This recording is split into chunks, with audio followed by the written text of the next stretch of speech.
Gwahube to the Deputy President. The Honorable Deputy President.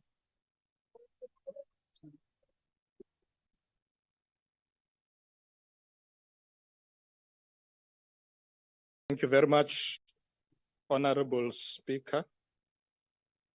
Because it's Heritage Month and it's a Friday, members have assured me that they are going to go easy. Especially the DA, go easy today. Honorable Speaker, the question was posed to us during our last appearance in this chamber in June, and we take it very seriously. Together with the Department of COGTA, we have identified through the State of Local Government report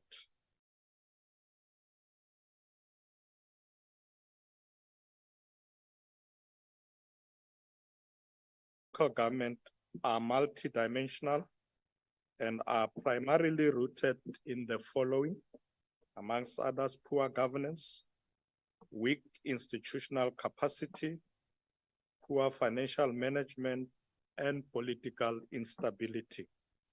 To this end, we have conducted oversight visits to 6 provinces, namely the Northwest, Gauteng, Free State, KwaZulu-Natal, Eastern Cape, and Mpumalanga.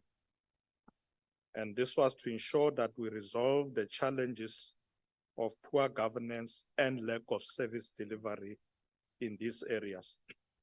Furthermore, during our outreach program, we have identified areas for improvement in coordinating service delivery interventions related to infrastructure backlogs and providing access to essential services. We are, Honorable Speaker, also working through the district development model to improve intergovernmental relations between governments, spheres on policy, planning, budgeting, and execution.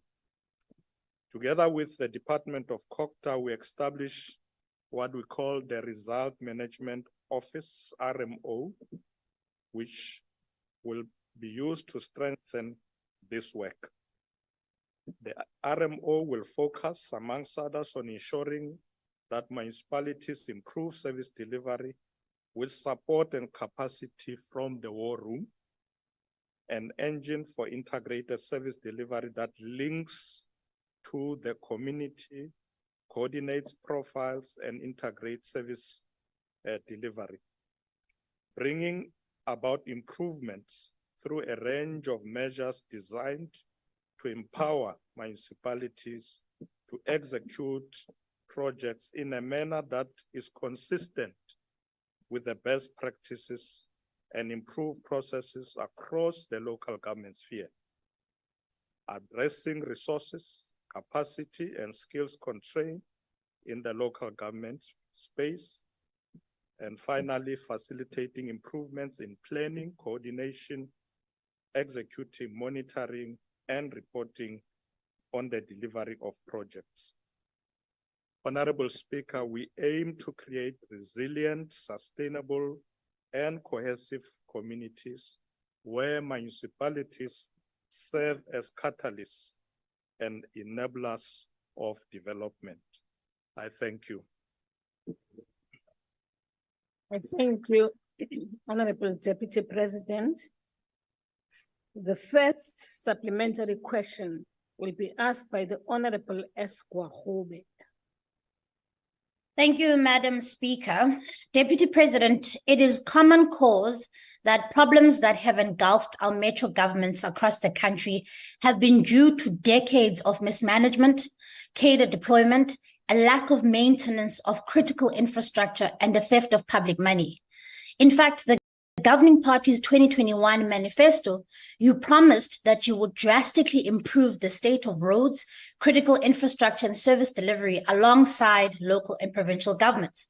But that was already a dishonest undertaking, Deputy President. The ANC has presided over these cities and towns for years and did not do any preemptive maintenance work. Instead, funds were looted.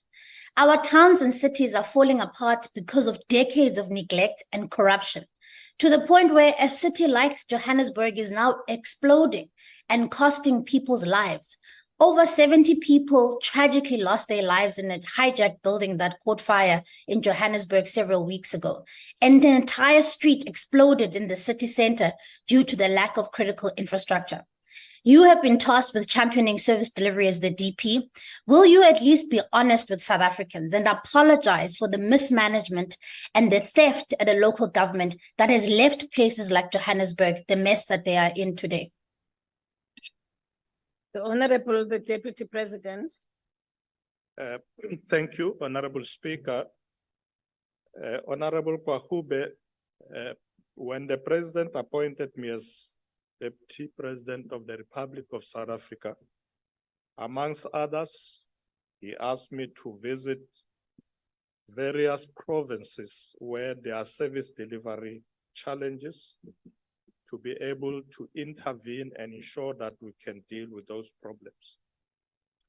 So the issues you are raising about challenges, whether in Johannesburg and any of these areas, are problems that we are well aware of. And that's the reason I indicated earlier that I have already visited a number of areas in the country. In Gauteng, I've been to Mfuleni, where there were challenges of water and other challenges. Of course, the challenges in Joburg, some of them are much recent, but we will be also going to Johannesburg to deal with those challenges. Yes, it is true that in some of our municipalities, the states of roads are not in good order, but a lot of work is happening. If you, for instance, look at the Northwest, those of you who may be following, the Premier there has been involved in what they call Tunsaleroli. I don't know what it is in English. Tunsaleroli. Now, what the Premier briefed me about is that they are closing all potholes in the Northwest. They are busy with that, dealing with potholes, closing potholes, engaging in various other service delivery challenges. So work is happening in these various municipalities. So it's not like there are challenges and the ANC is not doing anything. If you go to the Free State, I've been to Jagersfontein, a lot of work is now happening in that area. Deputy Minister Parkstow has been there 3 times to deal with issues there. So in short, Speaker, let me say to Honorable Kwahube that the ANC is on the ground, is dealing with these issues. And in fact, where the challenges of service delivery has been because of councillors that are appointed in those areas, we do intervene to bring in new councillors that can do better work. So we are intervening, and I'm confident that we are going to improve service delivery on the ground. Thank you, Honorable Speaker. Thank you, Honorable Deputy President. The second supplementary question will be asked by the Honorable B.A. Hadebe. Thank you, Honorable Speaker. And the Funungasho, today you look supercalifragilisticexpialidocious.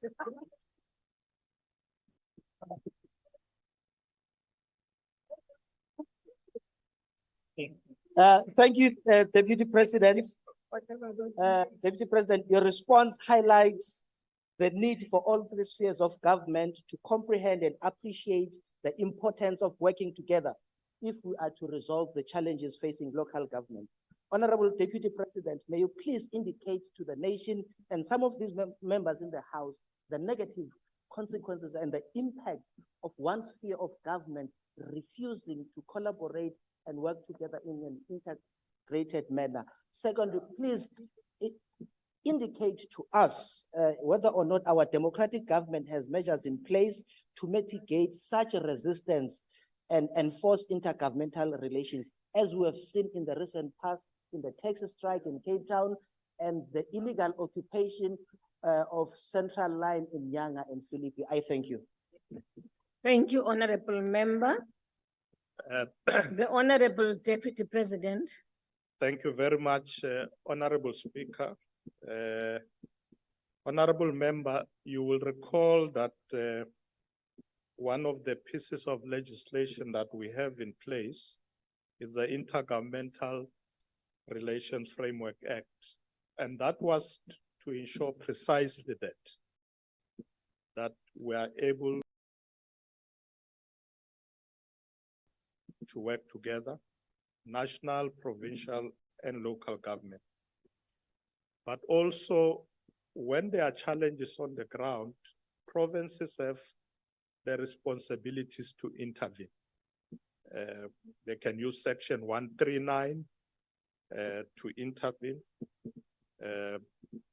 Like it happened, for instance, when there were challenges in Tshwane, MEC Maile invoked this section to be able to intervene there. There's also Section 154, which really is about providing support. So if there are challenges, then local governments fear, national government and provincial government are obligated to provide support so that the municipality can continue to provide service delivery. We are also using the DDM as a vehicle to coordinate these efforts. In fact, I must say, honorable members, that in all the provinces I've visited, the DDM was well received. As I indicated, the provinces where I've gone, I've not found any resistance. Of course, I still have to come to the Western Cape. I hope I will be well received as well. I will be well received. Oh, I'm so happy. They say I'm going to be well received in the Western Cape. Because, honorable members, it's important that we work together. Finger pointing does not help. Unless somebody does not want to cooperate, then you can blame them for that. But where all of us are willing to work together, let's do so. Because when we coordinate, we pull resources together as we do in DDM, that benefit people on the ground. It's about service delivery, it's about improving the lives of the people on the ground. So yes, coordination is important, working together is important, and is provided for also in legislation. Thank you very much, Honorable Member. Thank you, Honorable Deputy President. The third supplementary. Sport, not just one area, the entire country. Earlier this year, Mr. Ramaphosa indicated that 163 of the 257 municipalities, that's over 60%, are completely dysfunctional. If municipalities are the closest level of government to the people, they've been allowed to degenerate to this level of disaster. And those responsible for this mess are never prosecuted or held to account in any other ways. How else do you plan to fix this lack of service delivery to our people? Why has there been no follow-up on the findings and the recommendations of the Auditor General on all these municipalities over the years? And what exactly is it that we're planning to do to fix this mess? Thank you, Honorable Mangi. The Honorable Deputy President. Thank you, Honorable Speaker. Honorable Mangi, as I said earlier, that we are already intervening. We are aware that 66 municipalities, as I said, were identified as dysfunctional, but already COCTA is intervening. We are supporting them, working with them. In the long run, we want to ensure that all the municipalities are properly run. I did say at some point when speaking on this matter that the ANC itself has now intervened in many of these areas, and when there are by-elections or new elections, they make sure that we are able to get the right people to be appointed in those areas. If it comes to mayors, for instance, you may be aware that all mayors of the ANC now are interviewed by the leadership. So we go through their CVs and we interview and appoint the best. When it comes to metros, those interviews are actually led by the president himself. And so we're not taking chances because we consider municipalities as very important. As you're saying, they are the first line of defense, closer to the people. So we are making sure that the leaders in those areas go through rigorous interviews. The speakers are being interviewed, the chief whips. And as a result, we're going to see great improvements in those areas. But also, national and provincial government must continue to support municipalities so that we don't leave them on their own, because some of them, the problems is not just leadership or poor governance, it's also lack of economic activity. You know, there are municipalities in South Africa where there is no economic base. So we need to look at that. And in fact, at some point, we're thinking that you may even need to merge some of those so that we are able to give them some capacity to be able to have some economic base to generate revenue. But yes, Honorable Mani, we are intervening. Thank you very much for your question. Thank you, Deputy President, Honorable Deputy President. I've been informed that the request for the last supplementary question was not received. So we then proceed to question number 14, and that has been asked by the Honorable N.F. Chivambu to the Deputy President. The Honorable Deputy President. Thank you very much, Honorable Speaker. Honorable Speaker, as the chairperson of the Interministerial Committee on Land Reform and Agriculture, I have been proactively engaging with the Minister on various issues, including this one that Member Shibambu is raising. The issue of land claims is sensitive, and we treat it with the utmost urgency and care that it deserves. During a recent interaction with the Minister and members of the IMC, I was presented with a report that indicates that as of June the 30th this year, there are 5,407 outstanding old order claims rather than 6,600 as indicated by Member Shibambu. Discrepancy of almost about 1,100 that exists from the claim made. Honorable Shibambu may be unaware of the updated report, but there is some movement now that is taking place. The government has since adopted several interventions to support the acceleration of land reform programs. This includes, but is not limited to the following. The National Council of Provinces is currently considering the expropriation bill. Secondly, the Land Court Amendment Bill, which includes provision for communal land transfer registration, title and appointment of land rights inquiry has been sent to the President for assent. The bill aims to regulate the administration and use of communal land by communities within the framework of applicable laws, including spatial planning and land use management. Third, the revision of the Property Valuation Act to provide for precise scope of the Office of the Valuer General and methodology to determine and adjust an equitable compensation. Fourth, the development of an overarching integrated land administration policy framework that prioritizes documenting all land and legislation to underpin economic, social, institutional, and environmental sustainability.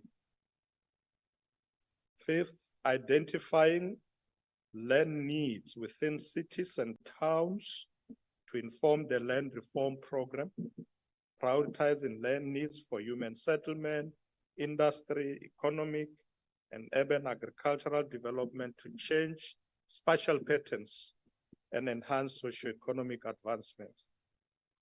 And lastly, the strategic acquisition, release, and allocation of land, which include the release of the remaining parcels of land for restitution purposes, and equally important, the post-settlement support required to ensure the successful usage and application of land that has been released. Honorable Speaker, the Interministerial Committee on Land Reform and Agriculture will continue to review the best plausible options to improve overall financing of the backlog, and particularly the backlog reduction strategy as introduced by the Commission. Also to accelerate the settlement of all ordered claims so that we can resolve this matter within a reasonably shorter period. Thank you very much, Honorable Speaker. And thank you, Honorable Deputy President. The first supplementary question will be asked by the Honorable N.F. Shivambu. In his stead, Madam Speaker, Deputy President, it's common cause that the restitution program has really been a complete mess since inception. You've thus far spent 50 billion to settle some 76,000 claims since 1998. And half of this money went towards compensating white land owners. And a chunk of the other half went towards subsidizing these white farmers as strategic partners to the land restitution claimants. There are still over 100,000 land claims that are sealed until the finalization of the 1998 land claims. Land restitution has benefited white farmers more than it has land claimants.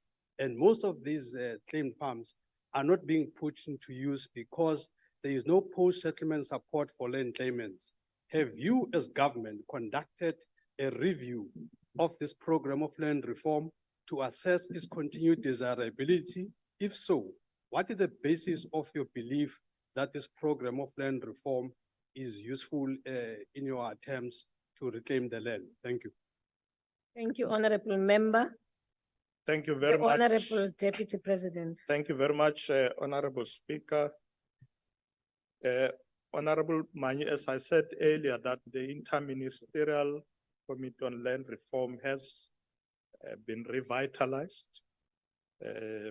I chair that committee and we have already met more than once. And the Minister of Agriculture, Land Reform, and the deputy are part of that committee.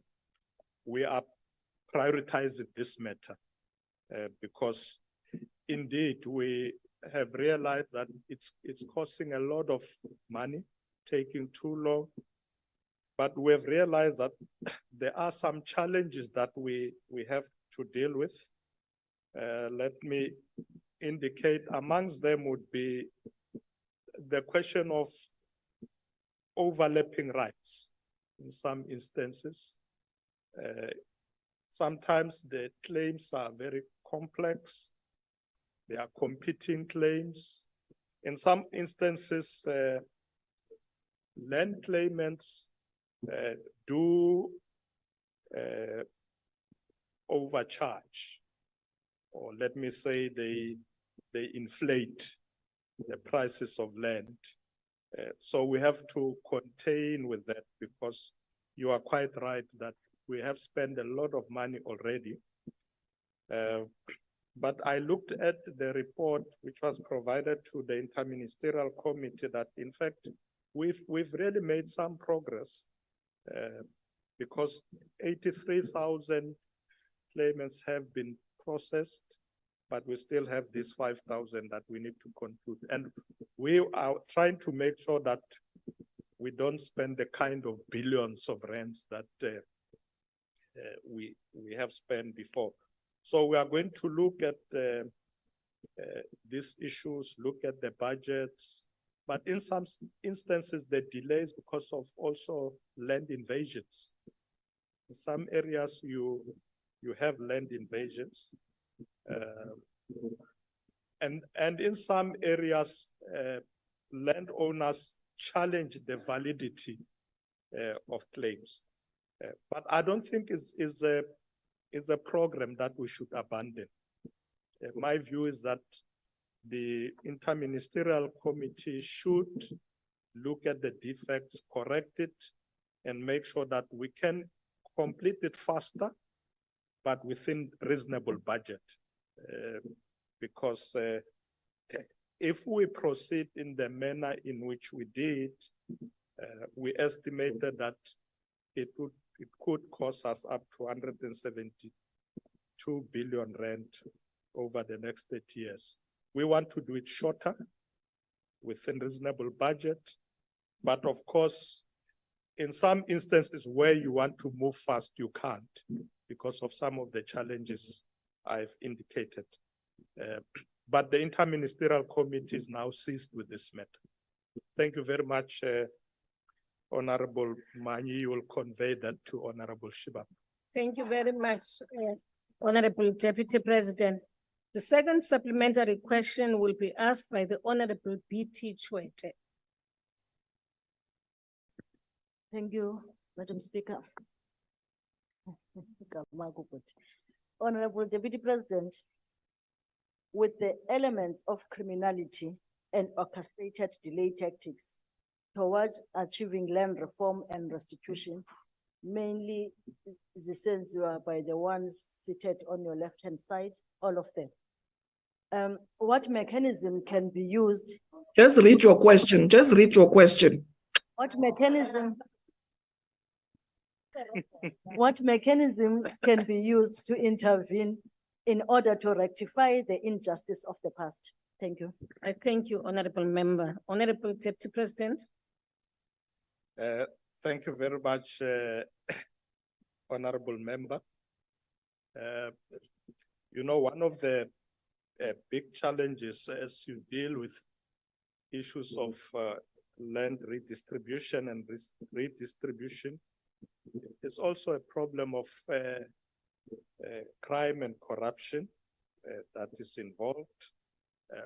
So what the President has done and presented to Cabinet, and we approved a national anti-corruption strategy.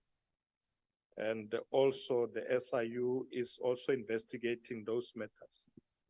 But in order to speed up these issues of land restitution, we need to get the Commission to work closely with the Office of the Valuer General to make sure that they can deal with these matters. It's really to improve the turnaround strategy.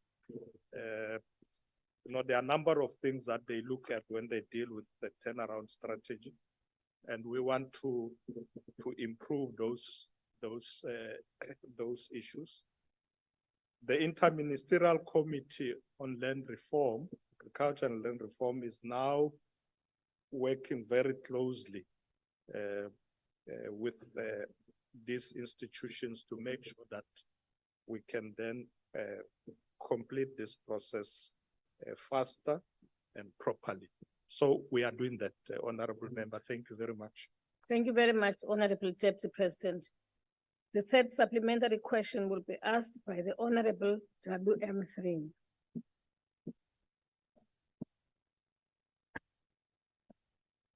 Thank you, Honorable Speaker.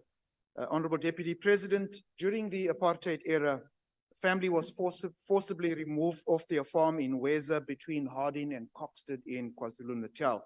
The farm was leased out to a forest plantation farmer who paid rental to government over the years. In 1998, a land claim was made by the family with all the necessary documentation submitted. The man who was forced off the farm as a child with his parents was excited that finally justice would be done and reparations made. Months turned into years and years to decades, and no land was returned or reparations received. And the man died in 2010. That man was my spiritual mentor and senior pastor. Honorable Deputy President, noting that these inordinate delays create a second injustice, what action will you take, and by when, to bring government officials responsible for delays and or alleged fraud, as mentioned in the Motlanthe High Panel on Land, to assist the thousands of families and people groups to receive what is rightfully theirs? Thank you. Thank you, Honorable Trink. The Honorable Deputy President. Thank you very much, Honorable Speaker. Honorable Thrail, the case you are citing obviously affects many other families out there. We are very sympathetic to your family and everybody out there, because you are quite right. This process should have moved faster. But as I said earlier, we have now identified where the challenges are, and we're going to intervene. It's not going to be easy because, as I said, if you look at some of the reasons why we delay, it's sometimes out of government's hand, but in the interministerial committee, we are preoccupied with that to ensure that we can bring justice to people who were forcibly removed from their land, who have now put claims to be able to receive their land. So what I will do, because it's a very critical matter, and the country will keep Parliament informed about where we are, how we're moving, what are the problems that we are facing. But we are definitely aware of the problems that the families are facing, because people get old and they pass on before they can receive their land. So I guess the commitment I'm making is that we're going to try very hard to move fast so that we can bring justice to people. Thank you very much. Thank you very much, Honorable Deputy President. The last supplementary question will be asked by the Honorable T.M. Mpapama. Mpapama. The Thank you very much. The Restitution of Land Rights Act 22 of 1994 has a duty to establish a Commission on Restitution of Land Rights, which is seen as such in law. Deputy President, I must say your interministerial meeting is achieving nothing. You have failed the 5,403 Black claimants who have been waiting for decades to get their land back. Had the Commission been conducting its work as an independent entity, no one would have had to wait for decades to have their claim finalized. Don't you think that it is high time, Deputy President, that you apologize to the families whose members have died waiting in vain for restitution due to your government's incompetence and gross negligence? And how are you holding the minister and her officials to account? And the interventions that you've been given are not for restitution. They are for land redistribution. We are talking restitution here. Thank you. Thank you, Honorable Member. The Honorable Deputy President. Thank you very much, Honorable Speaker. Honorable Member, the IMC met last month. So I think give it a chance to do its work. I don't think you can say we are achieving nothing when we are starting. It's not like we have been working for 30 years. This IMC is starting, and I'm convinced that we will succeed. And remember, the minister and the deputy are also new. So give them a chance. So I'm working with them, and we have started, and this issue is top on our agenda. We are concerned about land redistribution as much as we are concerned about land restitution. And the IMC is going to meet quite often to fast track these matters, because we ourselves understand that this is very important in the country, and many of our people who were forcefully removed from their rightful land for many years need to get back their land. It's a priority for us, Honorable Member. So we'll keep you posted. Thank you very much.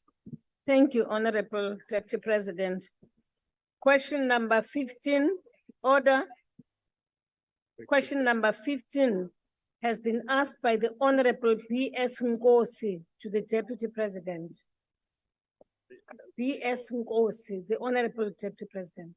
Thank you very much, Honorable Speaker.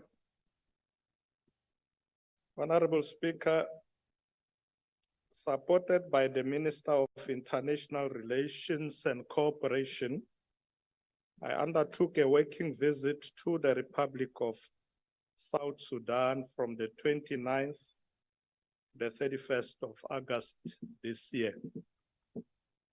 The visit to South Sudan enabled me to familiarize myself with the South Sudan peace process and its challenges.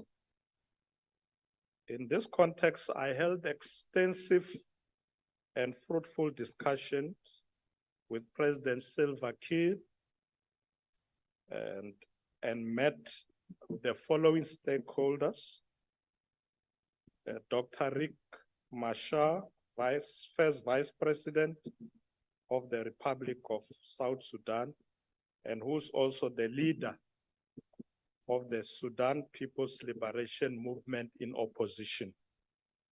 Also met Vice President Thabang Dengai, also Vice President Dr. James Wani, Vice President Hussein Abel Bagi, and we were not able to meet Vice President Mama Rebecca Nyandeng because she was out of the country.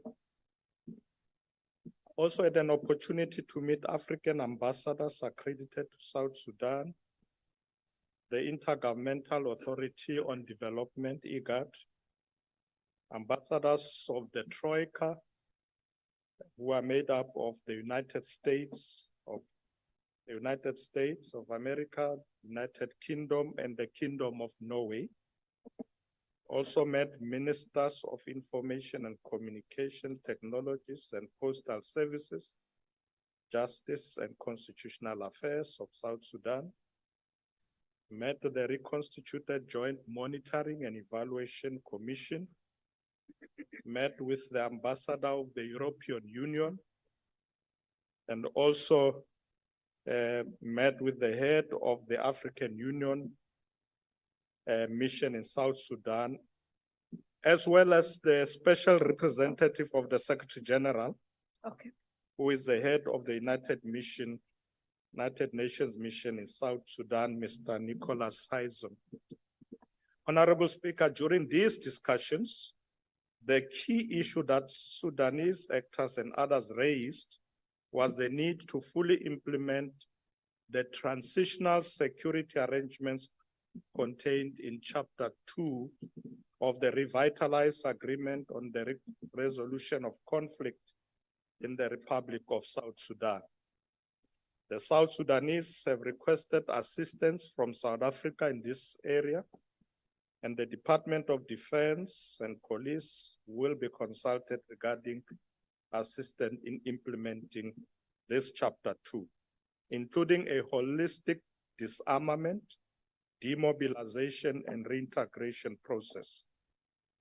Also, Honorable Speaker, South Africa is committed to supporting South Sudan to conclude the implementation of the revitalized transitional phase in order to hold peaceful elections by the end of 2024 in December. Another outstanding issue is the promulgation of electoral and political party legislation to enable the reconstitution of the electoral institutions, such as the National Elections Commission of South Sudan. Also to prepare for the organization of national elections, as I said, by December next year. In order to do so, they will require capacity building, training of their officials. In addition, we noted that substantial electoral funding will be required for South Sudan to be able to have successful national elections. South Sudan is due to also undertake permanent constitution making under Chapter 6 of the Revitalized Agreement. This process attaches substantial legal work and is necessary, but also time consuming. They are also going to engage in a broader nationwide consultative process that will ensure that they engage with NGOs and many people of South Sudan. South Sudan further requires assistance with transitional justice matters, and we have asked the Minister of Justice of South Africa to be able to assist in that regard. They are also looking at having something similar to our reconciliation and healing process. So we will also be able to assist them to have their kind of truth and reconciliation commission. In conclusion, Honorable Speaker, I want to emphasize that South Africa is committed to supporting all regional and continental initiatives to silence the guns on the continent, particularly in support of Agenda 2063. We will continue to support IGAD and African Union-led initiatives aimed at ensuring peace and prosperity also in the Sudan and other parts of the Horn of Africa. Thank you very much, Honorable Speaker. Thank you, Deputy President. First supplementary question will be asked by the Honorable B.S. Nkosi. Thank you, Honorable Speaker. Honorable Deputy President, thank you for your response on the efforts to restore peace, ensure economic development in South Sudan, and regional stability.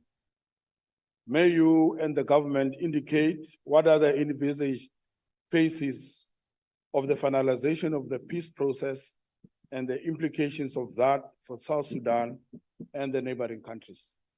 I thank you. Thank you, Honorable Member. The Honorable Deputy President. Thank you very much, Honorable Nkosi. The first thing that we are prioritizing is for all the parties there to adhere to the time frame that they have set themselves in the revitalized agreement. At the moment, the revitalized agreement envisage a process that should end by February 2025. However, they then agreed that the elections should be next year, December. So we are supporting them to continue to work within that time frame. One of the things that will ensure that they can adhere to this is to finalize the issue of the unified forces to create one defense force. That process has also started. They have already accredited the first level of all generals, and they are now dealing with the middle ones. The third one, of course, is the drafting of a permanent constitution. However, they have agreed that they may be able to go to elections before they complete the permanent constitution and be able to leave that work to the new parliament. But they are busy with it as well. And lastly, they want to ensure that everybody is part of the process. There were some opposition parties that were doubtful. They're trying to bring them in. And maybe that's why members will understand they have 5 vice presidents. So you can see that it's an attempt to bring everybody in. Yeah, it's a very big institution that the National Assembly there, or the parliament there, has got about 650 MPs and about 48 ministers. So the idea is to bring everybody, all the warring parties in. But I think it's good that they have now agreed that they need to go to elections. So I think South Africa must give the support so that this happens and we can have a democratic state in South Sudan. Thank you very much, Honorable Kosi. Thank you very much, Deputy President. Honorable Deputy President, the second supplementary question has been withdrawn by the Honorable W.J. Oshoff. So we proceed then to deal with the third supplementary question, which will be asked by the Honorable A. Schreiber. Thank you very much, Speaker. Honorable Deputy President, deliberations are currently underway to withdraw the UN's peacekeeping forces from neighboring Eastern DRC, where armed militias have, as you know, terrorized the civilian population there for decades. Roughly 1,000 soldiers currently form part of that particular mission. In light of the deteriorating humanitarian situation due to the resurgence of the M23 rebellion and other illegally armed groups, SADC has this month pledged to deploy a replacement peacekeeping force in that area. A SADC deployment supported by South Africa will, of course, have a significant impact on existing resource constraints domestically. Given the absence of essential resources necessary to safeguard our soldiers, such as the ongoing lack of availability of the Oryx transport units and the Rooivalk attack helicopters, what steps are the government taking to ensure that adequate resourcing is made available to our troops in the Great Lakes region? Thank you. Thank you, Honorable Member. Honorable. The Honorable Deputy Thank you, President. Honorable Speaker. Thank you, Honorable Schreiber. Deputy President Zuma. Yes, it is true that The Honorable Deputy President. oh, I didn't hear. It's Friday, I know, Deputy President. You may proceed. What did the speaker say? Nothing. Oh. Yeah, it's a Friday. Honorable Schreiber, you are quite right. We will not have all the resources as South Africa, but our approach is to work with the other countries. As you know that we are in full support of IGAD, for instance, in South Sudan. We also have the C5 there that is led by our president. So what we'll do is to continue to work with these other countries. Because if we as South Africa think we can do it on our own, I don't think we'll succeed. We need lots of resources, but I think the reason for the withdrawal there, I mean, if I listen to what President Tshisekedi said yesterday, was that they've had enough of the UN peacekeeping force. They now want to do things for themselves. I think it's fair that we shouldn't keep foreign peacekeeping forces too long in other countries. I think we should help countries to stabilize and take over. So I support President Tshisekedi for saying, look, enough UN, we can do it ourselves, but of course, as you correctly say, supported by other African countries.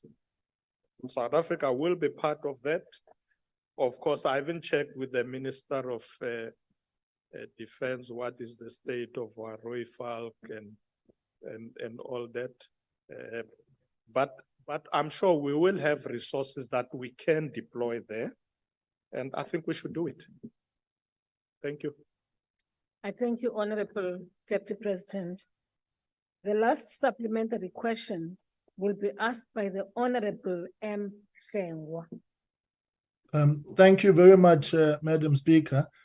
Mr. Deputy President, I'm glad you made reference to 2063, Agenda 2063, and you're speaking, of course, about the democratization of processes within South Sudan, particularly with the elections in which you referred to.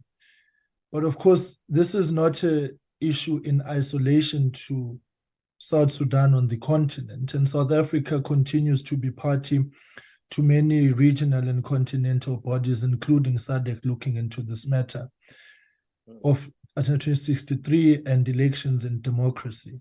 Key amongst these areas is the issue of Zimbabwe, Mr. President.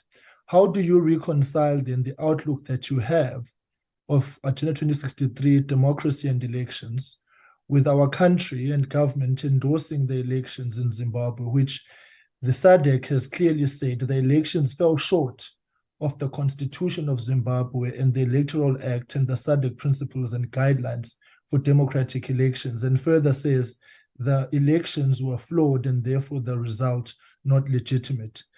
Does this not make South Africa seem to be speaking from both sides of its mouth and therefore not providing the necessary clarity, and therefore we're not credible in the outlook that we have insofar as the issues you've outlined? Thank you, Madam Speaker.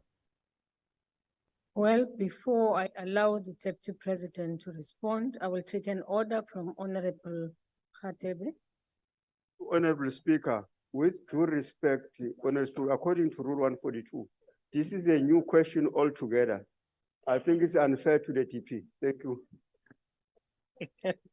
Madam Speaker. Madam Speaker. Honorable Shengwa. Madam Speaker. I've not given you the floor, Honorable Shengwa. May I crave your indulgence, Madam Speaker? But actually, it is true that even though you are still raising a matter which relates to peace processes, however, you are now raising a matter related to election, which has nothing to do with your original question related to peace issues in South Sudan. Deputy President may want to answer that question, but I would have discouraged him from doing so. Madam Speaker, on a point of order. Ayikho point of order, Galo. It can't. Honorable Shengwa. But Madam Speaker. Honorable Shengwa, Zakupa. Okay, Deputy President, do you want to respond to the question? Are you ready for it? Well, I think what we should say, Honorable Speaker, is that we do want Zimbabwe to be stable. Because when Zimbabwe is not stable, it does affect us. Because people in that country comes here because there's no stability. My sense is that having gone through the elections, they will be able to stabilize their own country and be able to focus on development. I think let's accept that they have gone through that process and they must stabilize. Let's leave it there. I thank you, Honorable Deputy President. Question number 16 has been asked by the Honorable MGE Hendricks to the Deputy President. Thank you very much, Honorable Speaker. The matter of Makaza land claim, which consists of 3 competing claimants, that's the following: the Zanflake community, Kamis/Daris heritage land claim, and the Muslim Judicial Council, is currently before the Land Claims Court. We are therefore, Honorable Speaker, not in a position to intervene until the court has finalized the matter. I therefore urge the parties involved to find each other so that we can finalize the land claim. However, as part of our delegated responsibility, as the member asked, of implementing rapid response intervention on service delivery, troubleshooting in hotspots, and monitoring the implementation of the district development model, we have decided to visit a number of areas in the Western Cape. I did say earlier that as part of my visiting provinces, I haven't come to the Western Cape, so we will be coming. And when we come to the Western Cape, Honorable Member, we will include a visit to Zanflake, but also Porterville. We are still finalizing other areas where we think we should be able to go and see the state of service delivery and address challenges that the communities are facing. So, Honorable Member, rest assured, and also esteemed members of the House, that we are taking active measures to prioritize the acceleration of land claims, and it stands as a top priority on the agenda of the IMC, as I said earlier. However, we will have to wait for the court to conclude its work before we can proceed once more with this matter. Thank you, Honorable Speaker. I thank you, Honorable Deputy President. The first supplementary question will be asked by the Honorable MGE Hendricks. Thank you very much, Deputy President, for the update. It puts me in a strong position to meet with my constituency and inform you of your response. They will be very excited to hear that you will be visiting their precinct, which consists of 4 generations of Mr. Kamis/Daris, who bought this land when he was a free black. So thank you very much. Further, there are quite a number of other matters, Honorable Deputy President, and I want to know if the Interministerial Committee Directorate will be open to us submitting a comprehensive memorandum with the many claims, especially of free blacks, whose land was expropriated with little or no compensation, largely from the Malay and Muslim community. Thank you very much. Thank you, Honorable Hendricks. The Honorable Deputy President. Thank you very much, Honorable Hendricks, for your understanding.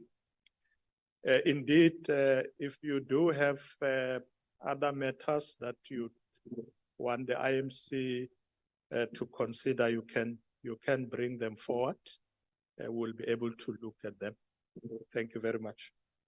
I thank you, Honorable Deputy President. The second supplementary question will be asked by the Honorable T. Mahambeshala.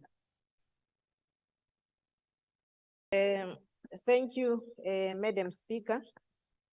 Honorable Deputy President, in view of the fact that your response has our government reiterated its commitment towards the speedy settlement of all outstanding land claims by the Commission on Restitution of Land Rights, is it possible for the Deputy President to share with South Africans and ourselves here in the Honorable House how much land has been restituted and or redistributed since 1994? Thank you. Thank you, Honorable Mahambehlala. The Honorable Deputy President. I may not, thank you, Honorable Speaker, I may not have all the figures of the amount of land that has been restituted. However, those figures are available with the Commission and we can make them available to the Honorable member. But of course, as I said in the earlier question that we have, or the Commission has approved more than 87,000 claims. There are still the 5,000 that are remaining. And the amount of money spent already amounts to about 79 billion because of, as I said, sometimes it's expensive to deal with this matter. There are, Honorable Member, other claimants who don't want the land. Yes, they want money. So instead of saying we can get this land back, they say just pay us. And then of course they find valuators who come with ridiculous prices that we have to deal with. But we should be able to, Honorable Member, get you those figures of how much land has been restituted so far. Thank you very much. Thank you, Honorable Deputy President. The third supplementary question will be asked by the Honorable T.M. Papama. Thank you, Honorable Speaker. The land claim of the 200 families who have been allocated restitution sites at Zenfley near Makassar in the Western Cape is not the only long outstanding claim still to be finalized. There are 5,402 others, of which this is one of them. The responses given by your Deputy Minister Skwatsha in this House on Wednesday to questions regarding the Land Claims Commission paint a picture of an uncaring government. Deputy President. Order, honorable members. Deputy President, have you held Deputy Minister Skwatsha to account? Have you bothered to find out how many claims are more than 20 years outstanding? And if not, why not? Thank you, Honorable Papama. The Honorable Deputy President. Thank you. Thank you, Honorable Speaker. Honorable Member, I did say earlier that Deputy Minister Skwatsha is part of the interministerial committee. So he's already held to account through that mechanism. I couldn't hear, Honorable Member, just pardon me. You said I can repeat it. No, just one part. There's one part I didn't hear properly. You were saying the 5,202 claims are from where? Now you may want to repeat. Thank you. I was saying that this claim is part of 5,402 that are outstanding. Oh, I see. Akuthethwa nani salupapa. Order.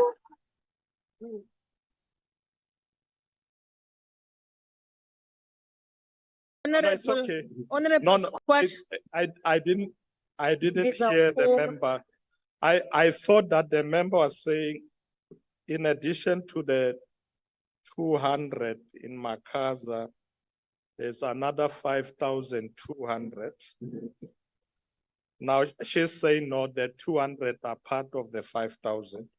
No, it's fine, honorable member, because I think I've already dealt with this matter, that there are about Disciplinary. 5,000 or so claims that are still outstanding. Makaza is, or Zanfley, those areas are included. So as we push faster to deal with the 5,000, we will include those areas.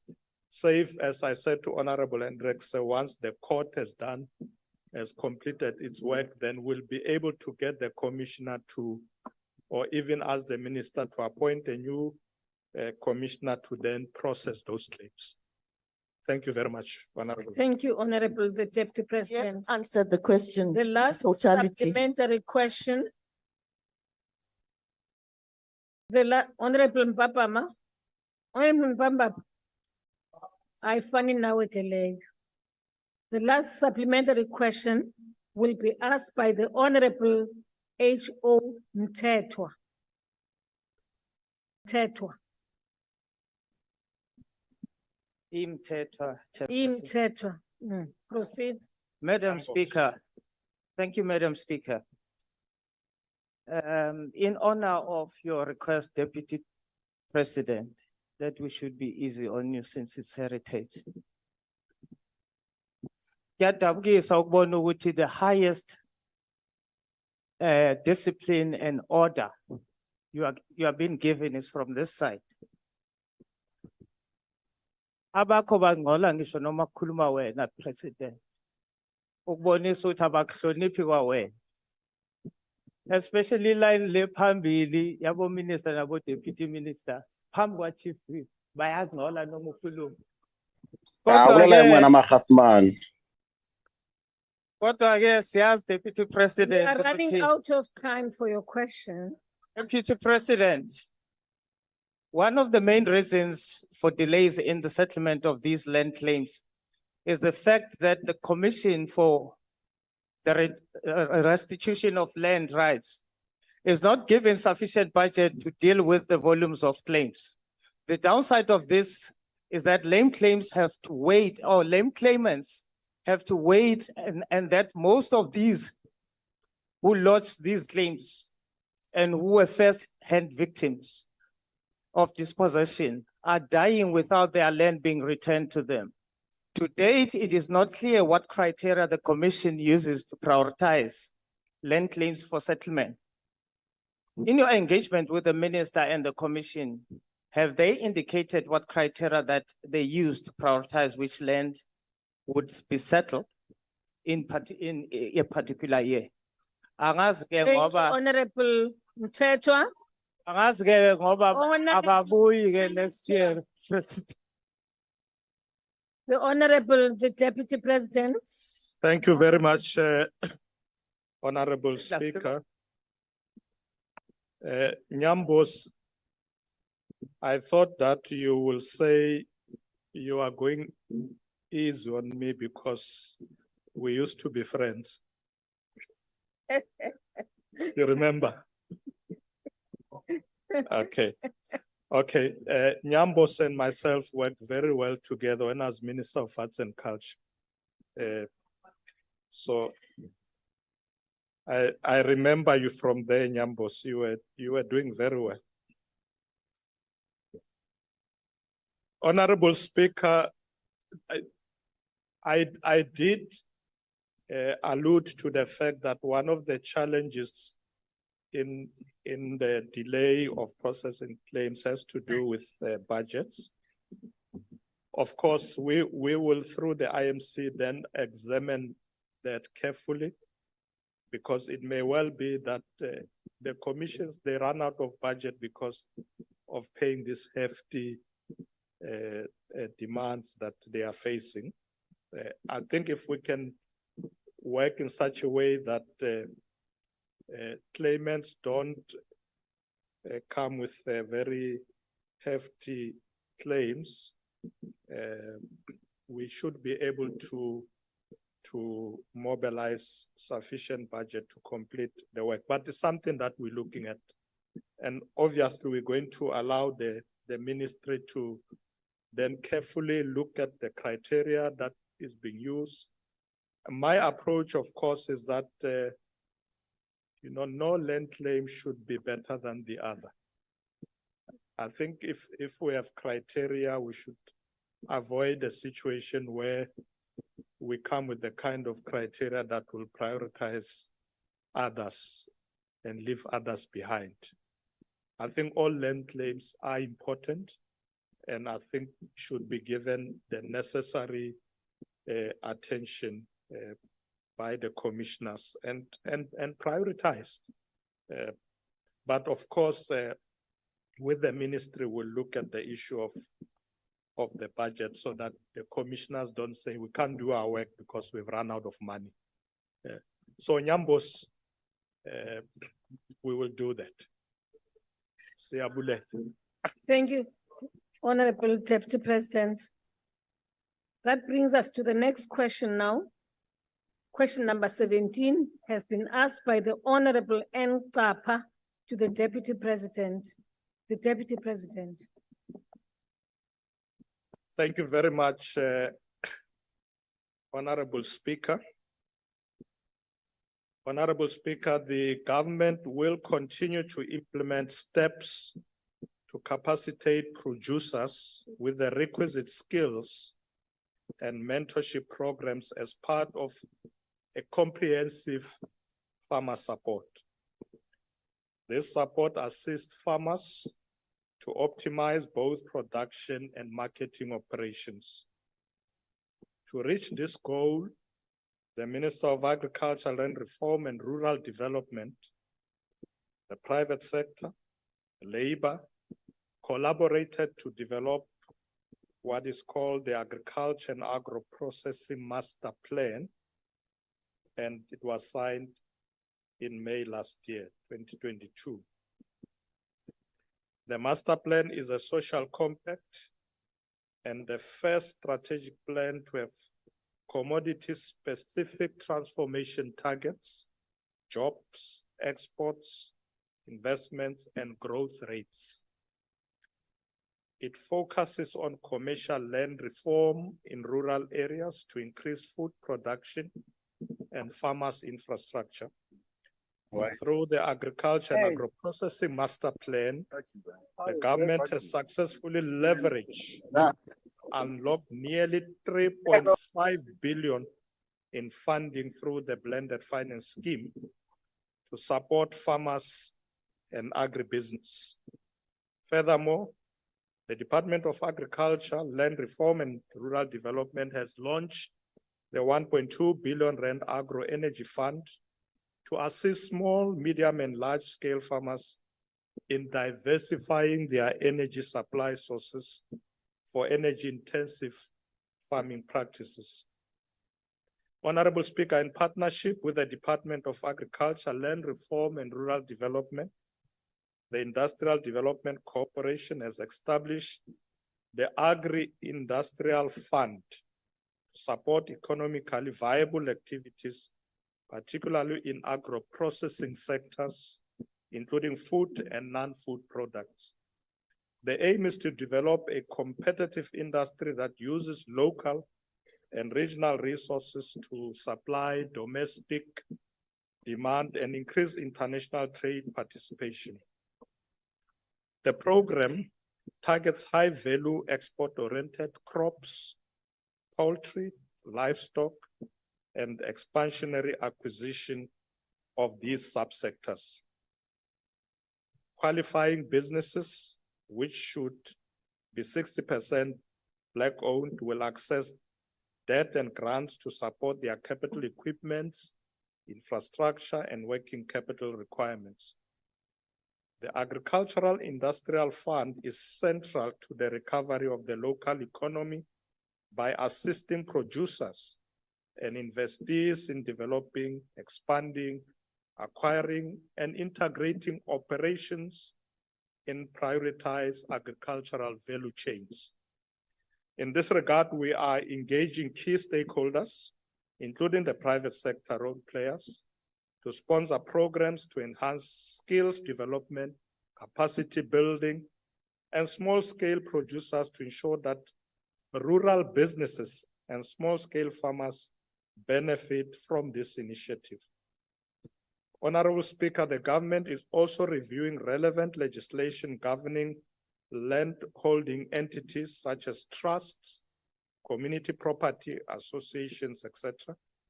In this regard, the Communal Association Amendment Bill has been passed by both houses of parliament and has now been sent to the President for assent. Through these interventions and measures, the government will be able to introduce sustainable finance and farmer development models that will enable small and medium-scale Black-owned farms in rural areas to grow, produce, and market their quality products and thus contribute to South Africa's food security. I thank you, Honorable Speaker. Thank you, Honorable Deputy President. The first supplementary question will be asked by the Honorable N. Tapa. Thank you, Honorable Speaker. And thank you very much, Honorable Deputy President, for this courage and hope that you give to the Black farmers.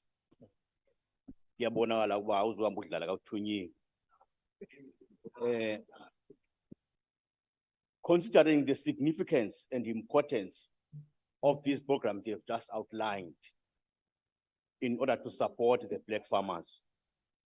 Let's hold on, please. I'm really sorry. I'm sorry, Deputy President. Honorable Masipa, will you please stand? There are two things we are doing. Either you are conveying kisses or you are doing that to a puppy. There's no puppy here. And you can't be conveying kisses here. Don't do that again. Please don't. Take your seat. Honorable members, order, we proceed. Dr. Tapa, please continue. Thank you, Honorable Speaker. I was saying,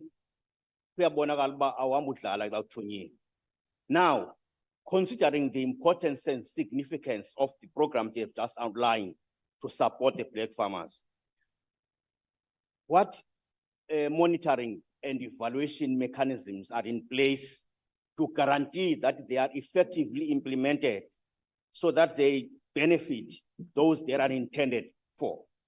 And also to ensure that these funding programs will not be misused and corrupted. And thank you. Thank you, Honorable Papa. Honorable Deputy President. Thank you very much, Honorable Speaker. Honorable Kapa, the department has introduced proactive land acquisition strategy, and that helps them to be able to support these programs and also to monitor and evaluate these programs in an ongoing way. We also know that the Land Bank has got blended finance schemes that support particularly joint ventures that are being conceptualized out there. So there's a lot of support and monitoring mechanisms that has been put in place. We also know that the portfolio committee itself is playing a very active role in ensuring a continued oversight on the implementation of this program. So I'm confident that monitoring and evaluation is there, oversight is there by the portfolio committee, the department, and particularly I think the proactive land acquisition strategies is the cornerstone of ensuring the success of this program. Thank you very much, Honorable Member. Thank you, Honorable Deputy President. The second supplementary question will be asked by the Honorable Esquahobe. Thank you, Speaker. Sekela Mongameli, In 2019, in the ANC manifesto, your party committed to what you called Sustainable Land Reform Program, which was meant to accelerate land reform for Black people who've been excluded from the economy and aid with food security. The land reform process has been riddled with policy uncertainty and corruption over the years. Deputy President, I think we can agree that the ANC government has failed Black South Africans in unforgivable ways. Will you admit that this failure to empower small and medium-sized farm owners now affects food security to the point where families across the country are going without food? Mothers are resorting to suicide than suffer hunger with their children, like we saw in Butterworth in the Eastern Cape. Thank you, Honorable Member. The Honorable Deputy President. Thank you very much, Honorable Speaker. I indicated earlier that the Interministerial Committee is now seized with these matters, Honorable Wahube, to ensure sustainable land reform.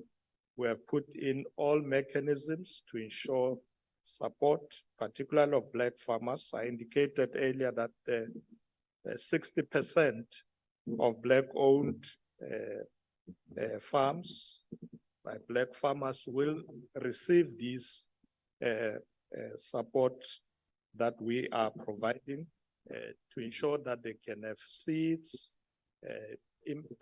implements, equipments, etc. So the support is there, and we are going to make sure that all the farmers that require this support do receive it, so that we can ensure that in South Africa there is food security, ensuring that the farmers do receive the support that they need.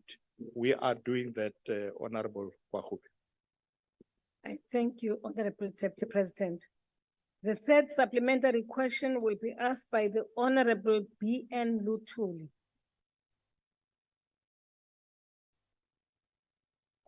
Honorable B.N. Luthuli. All right, we then proceed. We proceed to the last supplementary question, which will be asked by the Honorable M.E. Sukers. Thank you, Honorable Speaker. Honorable Deputy President, as I'm speaking to you today, there is a serious security issue developing in this area, Kleinzee in Komaggas. And I'm speaking on behalf of the Nama people, the people of Namakwa land, who are being robbed of their ancestral wealth and their right to land and business ownership as diggers. The people of Komaggas and Buffelsrivier are the rightful owners of Bontekui, a rural farm that is mineral rich. This community seeks government intervention for land ownership and mining rights to advance small, medium enterprises in mining. They are unable to acquire mining rights, and on this land are the indigenous Nama people, many women who seek legal digger rights and ownership. The land claim is against the land owned by De Beers and Alex Corps in Kleinzee. It's 300,000 hectares of land. Will the Deputy President make a commitment as part of his visit to the Western Cape to not only visit Kleinzee and Komaggas, Bontekui area, but to accelerate the land claim of the indigenous people of Komaggas, their right to have the land registered in their name, their rights to mine minerals in the land of their ancestors as rightful owners and beneficiaries of wealth? I'm really sorry, Honorable Member, there's a point of order. Honorable Member? Thank you, Honorable Speaker. I'm rising on Rule 142 again. This is a totally new question. It will have been relevant on question 16, not to the current question of financing. Thank you. I thank you, Honorable Member Khatebe. Honorable Deputy President, are you ready to answer the question? But bear in mind the comments made by Honorable Khatebe. Yes, I think Honorable Member is right. It would have fitted nicely in the other question. Okay. We will look at it. We will look at it, not today, but we will look at it. Thank you, honorable Madam members. Speaker, on the point of order, Honorable members are now Honorable Shengwa Yima. Madam Speaker, Honorable Shengwa, I have your name here. You've sent your name now. I called Honorable Lutuli twice earlier on. Yes, I now ma'am. allow you to raise your question. Thank you. Thank you, Madam Speaker. Namhlanje asizwana ngazi siqhathe ubani. Honorable Deputy President, small and medium scale farmers in rural areas need both extensive and consistent funding, as well as access to digital and technological innovations in order to increase productivity, which in turn fully allows them to contribute towards increased food production, a vibrant economic activity, and job creation. Considering this element, I would like to know how these financial frameworks will aim to include a focus on digital innovations consistent with 4IR, as small and medium-scale Black farmers currently do not have an advantage in this regard. Thank you, Madam Speaker. I thank you, Honorable Member. Honorable Deputy President. Thank you, Honorable Speaker. Honorable Shengwa, we have decided to support all farmers. In case there are those that are saying they are struggling to get the support, we will look into that through the department.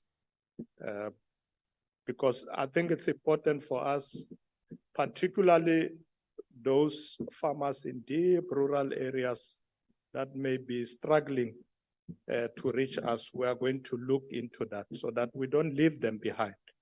So I can assure you, Honorable Shengwa, that those kind of farmers in rural areas will also be given priority. Thank you very much. Thank you, Honorable Deputy President. The last question has been asked by the Honorable G.G. Mpumza to the Deputy President. Thank you very much, Honorable Speaker. Honorable Speaker, the National Dialogue on Coalition Governments was hosted on the 4th and 5th of August 2023 here in the Western Cape, at the University of the Western Cape, and discussions were held on developing a framework to guide coalition government across the 3 spheres of government.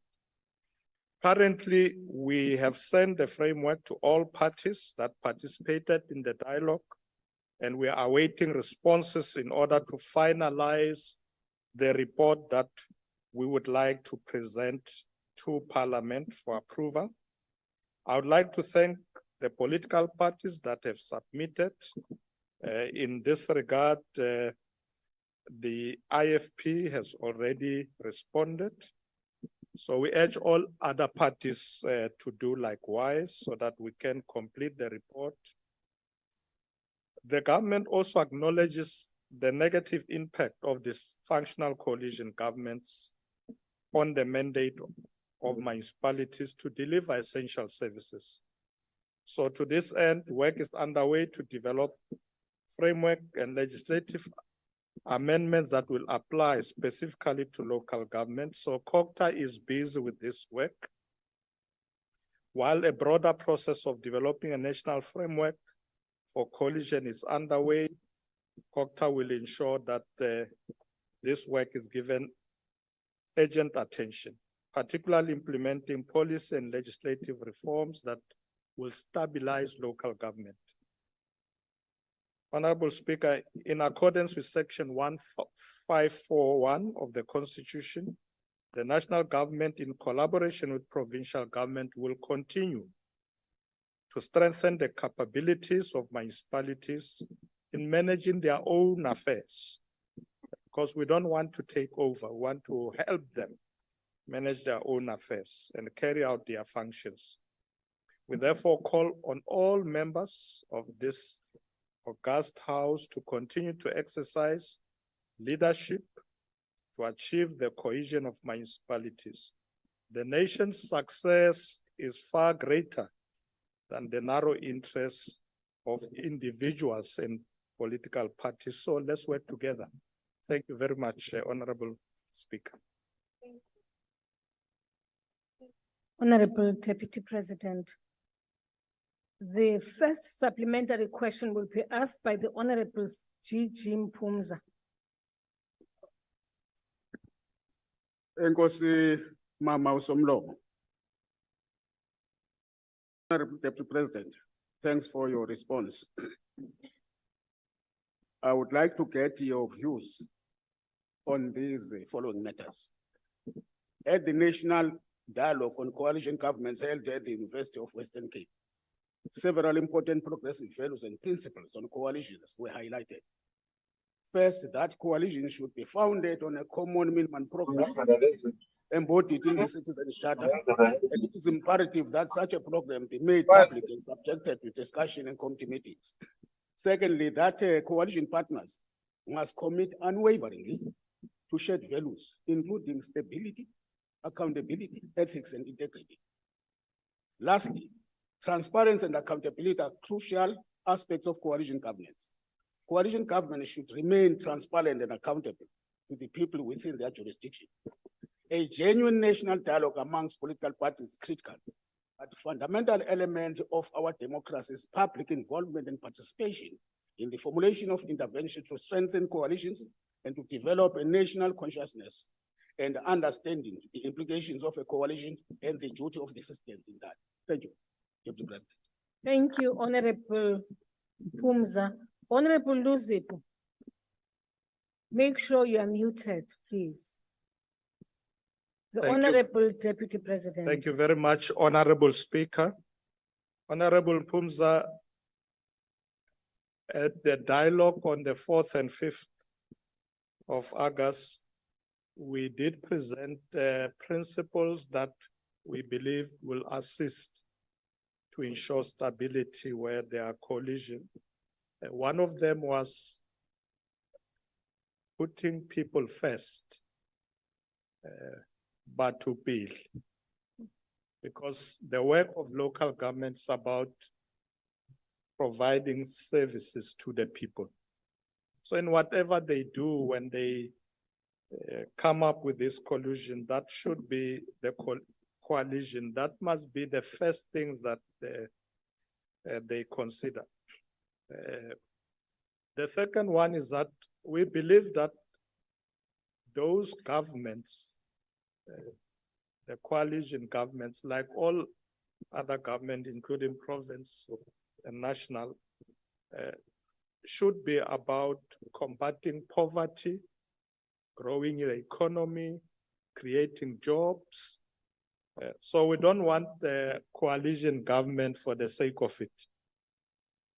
Or like, Tata Lok, Minangzo Tata Lok. We don't want that. We want principle that says, what are we going to do for the people? How are we going to grow the economy, create jobs? Because at the end of the day, local government must assist provinces and national government to ensure prosperity. Because that's what we want to see happening, that our people must live in societies that are transformed, where economy is growing, there are jobs, and finally we have prosperous societies. So local government must be anchored by those kind of principles, including good governance.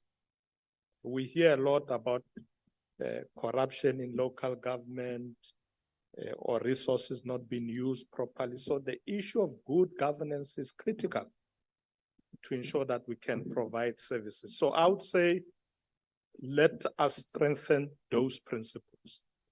Wherever we're thinking of coalitions, they must be anchored around those principles.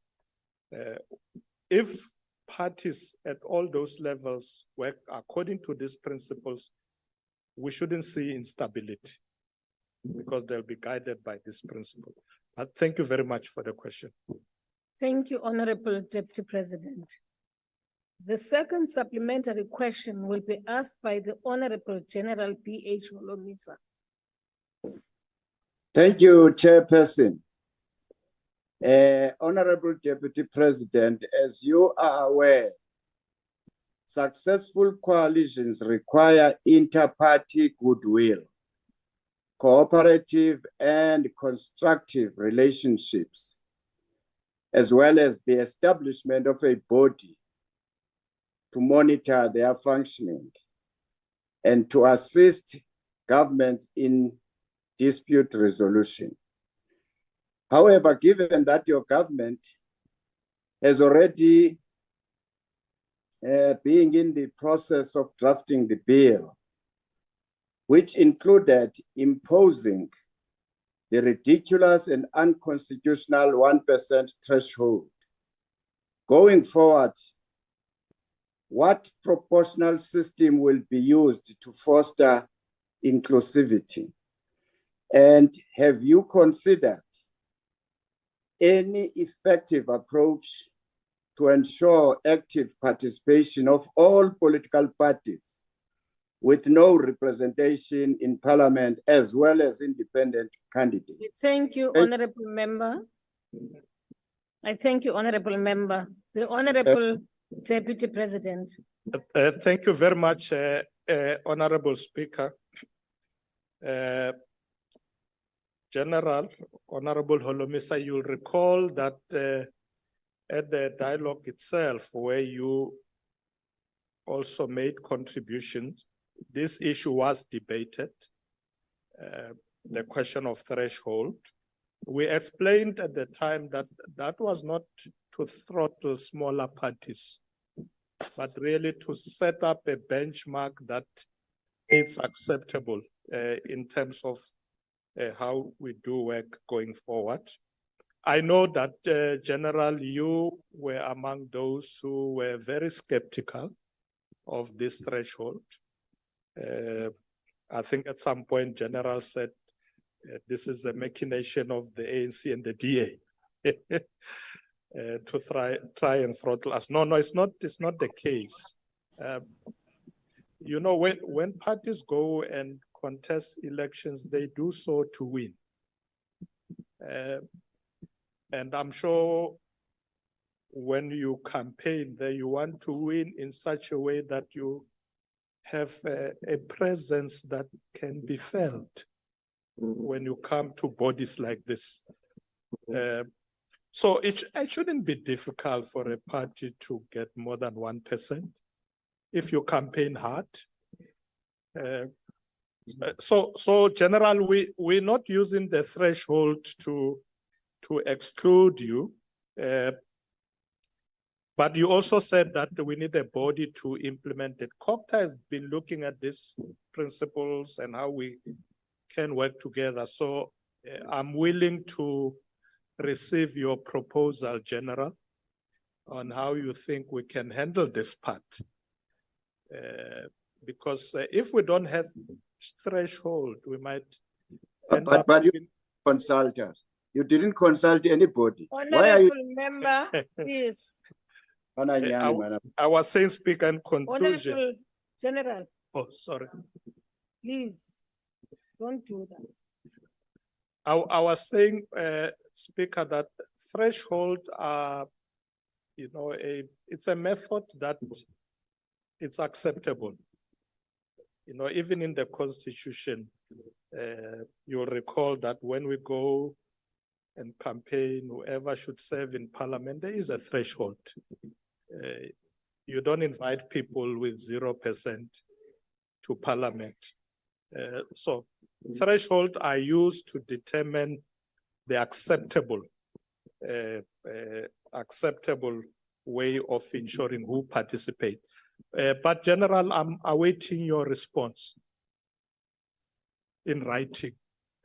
I think you guys must just go back to the drawing board. Thank you very much, Honorable Deputy President. Awuzuphinda Kwankwa wenze lonto. Why expose it? No, Zakupa. Honorable members, don't do that. Don't. Now, the third supplementary question will be asked by the Honorable Mani. Thank you, Madam Speaker. Deputy President, in 1994, the A-team ANC promised 30% of agricultural land to be transferred to Black people in 5 years. It's common cause that the ANC has dismally failed and has postponed this noble goal to 2030. Noting that Minister Tembing Kadiming is on record on possible ANC-DA coalition, the question is, should the issue of the land not be a deal breaker in your coalition arrangements? Thank you, Honorable Member. The Honorable Deputy President. Honorable members, don't drown the speakers, please. Honorable Deputy President. No, Honorable Manyu, we don't have a coalition with the DA. Do you have another question?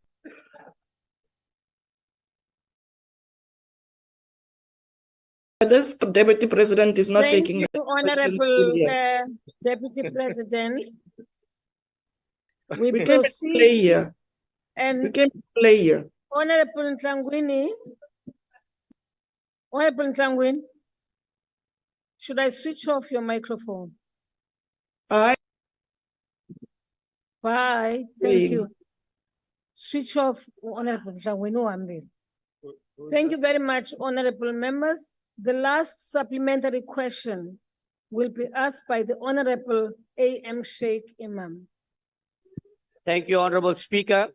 Allow me first of all to congratulate and thank you, the ANC and government, for allowing the Palestinians to now travel to South Africa visa-free. Thank you very much for that. Your contribution will not go unnoticed in the next election. Now, Deputy President, I think I've raised this before on the issue of coalition governments, and the only contributing factor for coalition governments to collapse, and more importantly, as you know, some political parties are in the business of assassinating. You've lost a lot of councillors. NFP has lost, ACDP, I think, has lost, EFF has lost councillors. The problem is the issue of money, the access of funds to politicians and political parties, and where they appoint people associated with them so that they can benefit and sustain themselves. How or what measures are you going to put in place to ensure that coalitions are successful by dealing with that root cause, which is the evil of access to money by political parties who govern wherever they govern? Thank you very much. Thank you, Honorable Sheikh. The Honorable Deputy President. Thank you, Honorable Speaker and Honorable Imam. Obviously, political parties need to operate and must have sufficient resources to do so. Honorable Imam is quite right that in some instances, people fight for position because they want to have access to resources, to money. It's something that we need to deal with as society. And encourage people who want to be councillors or politicians to do that because they want to serve, not because they are going to get resources to themselves or to their parties. Yes, parties need resources to operate, but I don't think it's something that we should kill one another for. I think if we are elected by people, let's go and serve. People do pay rates and taxes, and those resources are intended to ensure that local government operates, councillors and political parties that are governing to be able to operate and provide services to the people. So we must work hard to take out the evil of money amongst us and focus on serving the people. I think it's part of the moral regeneration. We talk a lot about moral regeneration. We must strengthen it by ensuring that service for the people must be service for the people, not service for rewards. And that's what we must do. But thank you very much, Honorable Imam, for the question. We'll try to work hard with everybody. Part of our responsibility from the Deputy President's office is to continue to entrench social cohesion and moral regeneration in society. Thank you very much. Thank you, Honorable Deputy President. Honorable members, that concludes questions to the Deputy President. I thank the Honorable Deputy President, and the session is adjourned. I wish all members a happy Heritage Month. Thank you very much. Order. I request members to stand and wait for the chair and the maids to leave the chamber.